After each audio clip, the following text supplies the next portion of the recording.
So why should a young black athlete want to play in a state and lend his or her talents to make them billions of dollars, while at the same time they're stripping away their rights? Hey, good morning, everyone. This is Memorial Day weekend.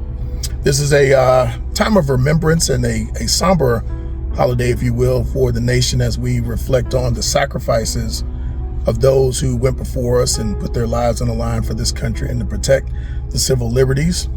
For many of us who sometimes take it for granted, being a veteran myself, this is a holiday that hits particularly close to home for me. And I'm also thinking about another sacrifice that's been in the media lately, and that is the call by the NAACP and other prominent figures to have young black athletes defer or go to other schools outside of the SEC conference. Now, I happen to agree with the call to not attend SEC schools because these states do not respect those young black athletes, their parents, or other black folks in that state. They've proven that by their actions. So this is not an opinion, but this is proven by their actions. Why do I say that? Because they are rushing to redraw and redistrict the voting maps in their states to basically crack the predominantly black voting districts in their states in an attempt to dilute their vote and silence black voters as well as Democratic voters. They are essentially removing the representation of our people in those states. So why should these athletes provide their services, their talent, their name, their image, and their likeness to these universities who are going to profit off of them, and at the same time disrespect them and their families and the people that look like them? That, in my opinion, is just wrong. The only way that these people will understand or pay attention is if you hit their pocketbooks.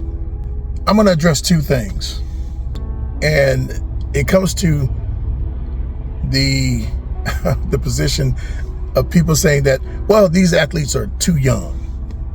We shouldn't ask them to take on such a heavy burden and make such complicated decisions.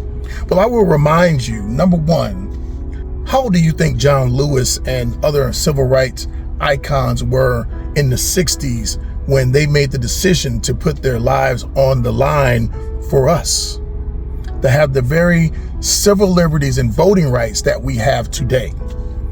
They were 18, 19, 20 years old at the time. See, we look at them now in their latter years, and some of them have passed on, as John Lewis has. May he rest in peace, and thank him for his sacrifice. See, we look at them now, but they were teenagers.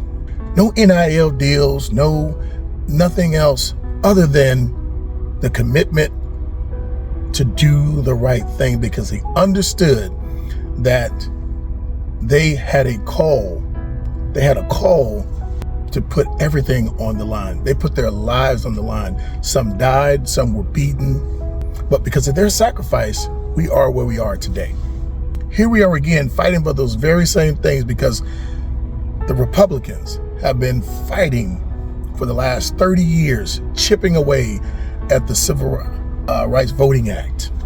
And now they're even going after the 14th Amendment. They said it with their own mouths. The House Speaker of Alabama actually said that they're going after the 14th Amendment next, which has to do with your citizenship after slavery and equal protection under the law. So why should a young black athlete want to play in a state and lend his or her talents to make them billions of dollars, while at the same time they're stripping away their rights and the people who look like them? That's a silly question, isn't it? It should be one. Number two, when it comes to age and people talking about, oh, they're too young to make these decisions. Since it is Memorial Day weekend, let me remind you that they don't think these same young people are too young to pick up a rifle and go overseas and put their lives on the line for this country. Matter of fact, they say it is the honorable thing to do. How hypocritical of you. I know why you're doing it. You're doing it because there's money involved.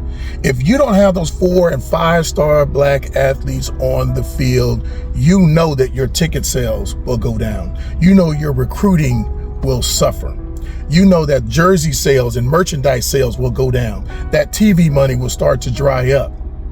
You won't be qualifying for any bowl games. You know this, and this is what they're afraid of.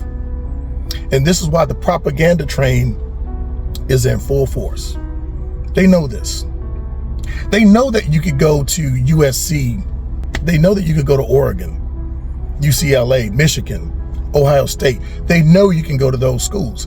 And those schools, I guarantee you, will capitalize on this movement. They will gladly take those 4- and 5-star athletes who would normally commit to an Alabama or an LSU. Why would you want to play for an Ole Miss anyway? But I don't want to digress on that. This makes sense, folks. This makes sense. And we know why they're upset. They're scared. So don't give me this mess about these kids are too young. Think about the civil rights leaders. Think about the hypocrisy when we send young soldiers, young men and women off to die at the age of 19 and 20. I joined the military when I was 19, against my mother's wishes, but I joined. It was my way to get some things that I was after in life. I turned 20 shortly thereafter. I didn't need my mother's permission. I didn't even consult with my mom on this. But anyway, I just wanted to come on and make that point, and hopefully it sparks some food for thought when it comes to this topic. You all take care, man. You be blessed and stay prayerful. All right, I'm out of here. Y'all have a good one.